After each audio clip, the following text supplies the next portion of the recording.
The Lantern Keeper of Wren Hollow, a short story. Chapter 1. The Road of Pale Stones. The road to Wren Hollow was older than the map. It curled through the hills like a forgotten ribbon, half claimed by moss and memory. When Anna drove it that October evening, she had the uneasy sense that the lane was learning her name with every turn. Her little car complained over the stones, headlights glancing off branches that bent close as if gossiping about travelers. A faded sign appeared at last, half hidden by ivy. Wren Hollow, 2 miles. Beneath it, someone had hung a tin star that swung gently in the wind, catching the last light of the setting sun. By the time she reached the bridge, dusk had thickened to honey. The river beneath ran slow and black, carrying bits of reflected sky like fallen leaves. Anna lowered the window. The air smelled of apples and wood smoke. She hadn't meant to arrive this late, but maybe, she thought, it was the right kind of hour for finding a place like this. Her cottage waited at the end of a narrow lane where the telephone wires simply stopped. It was small, square, and patient-looking, with a porch that leaned forward as if listening. A brass key lay beneath a chipped saucer on the step. When Anna turned it, the door opened with the sigh of something relieved to be useful again. Inside smelled faintly of cedar and cinnamon. A note sat on the kitchen table beside a sprig of rosemary. "Welcome, Anna. If the river keeps you up, let it. It's an old neighbor and mostly kind.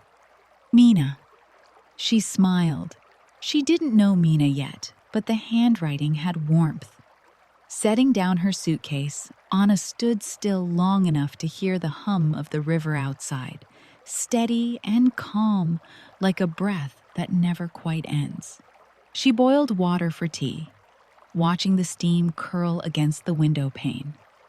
Across the river, a glow flickered among the trees. A lantern, perhaps, moving with deliberate grace. It paused, drifted, paused again, as though waiting for her to notice. Anna lifted her mug in a silent greeting. The light dipped once, politely, then slipped away between the trunks. A shiver that wasn't quite fear ran down her arms. "Good night to you too," she whispered. Morning brought a pewter sky and a faint chill that urged sweaters from closets. Wren Hollow looked gentler in daylight. Tidy porches, painted shutters, a bakery whose sign read Mina's Hearth. The bell above the door chirped when she entered, and the smell of sugar and butter wrapped around her like a blanket. "First visit?" asked the woman behind the counter, a sturdy figure with a braid like a soft rope and eyes that had seen every kind of morning. "First visit anywhere this quiet," Anna said. "It feels peaceful." "That's October for you." Mina slid a pastry into a paper bag and tucked a rosemary sprig beneath the fold. "If you find yourself restless come evening, take the path by the church, the one paved with pale stones. Locals call it the Lantern Walk." "Does it lead somewhere?" "To the old orchard." Mina's smile deepened. "And to whoever's tending the lights this season."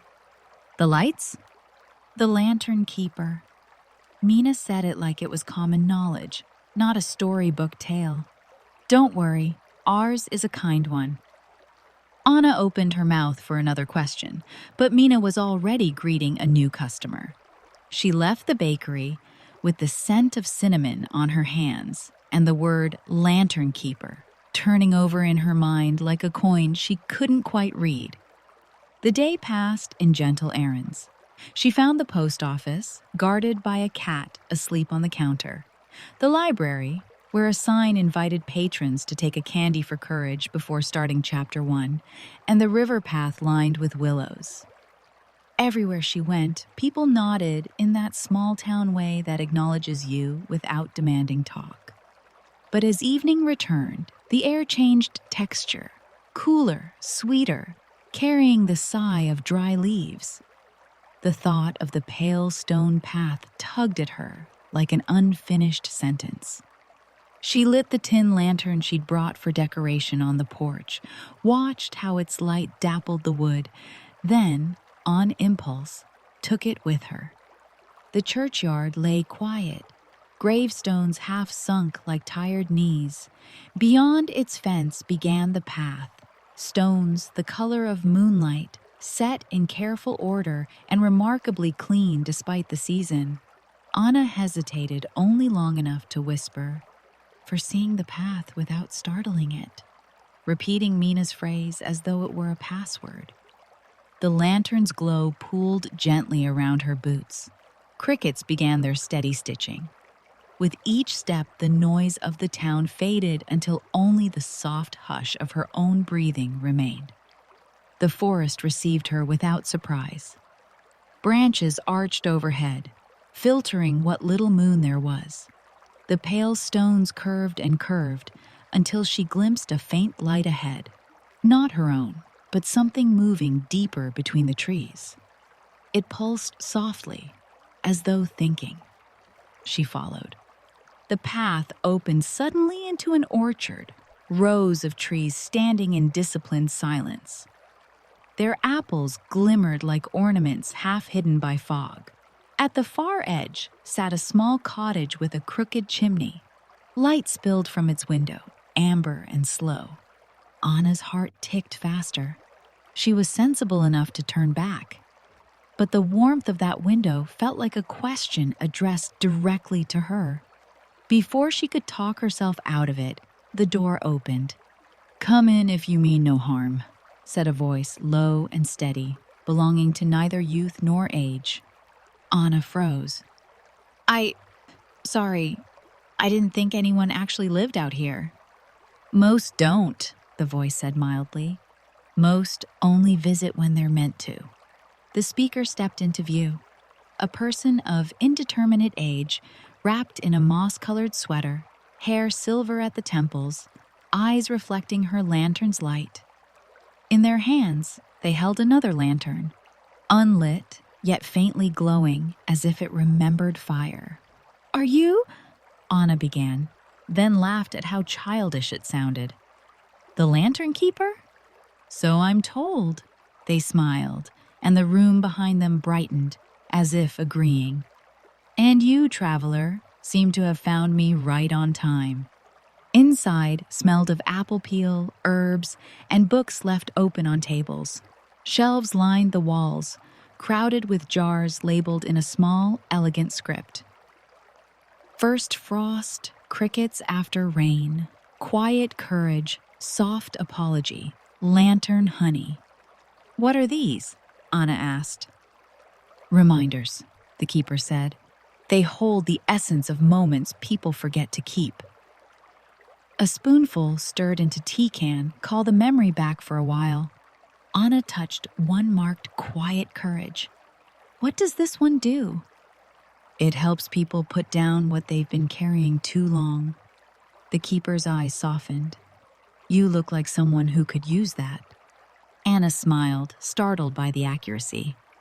"You might be right." The keeper poured tea that tasted faintly of apples and thyme. They spoke little, and yet the silence felt companionable, filled with the murmurs of the orchard beyond. When Anna rose to leave, the keeper handed her a folded note tied with twine. "For the nights when thoughts won't rest, light your lantern and listen. The dark is not empty, it's just waiting to speak back." "Thank you," she said. "Don't thank me yet," the keeper replied. "You'll see the others soon enough." "Others?" But they only smiled, and the door eased open on its own. Outside, the orchard had grown still. Far down the rows, a cluster of faint lights drifted between the trunks, 5, maybe 6, hovering, pausing, and then slowly turning toward her, as if they'd heard her name on the wind. Anna's breath caught. Her lantern flickered. The nearest of the floating lights began to move toward her. And that brings us to the end of this chapter. If you enjoyed the story, don't forget to like and subscribe, and tune in next week for the continuation of the tale. See you next time.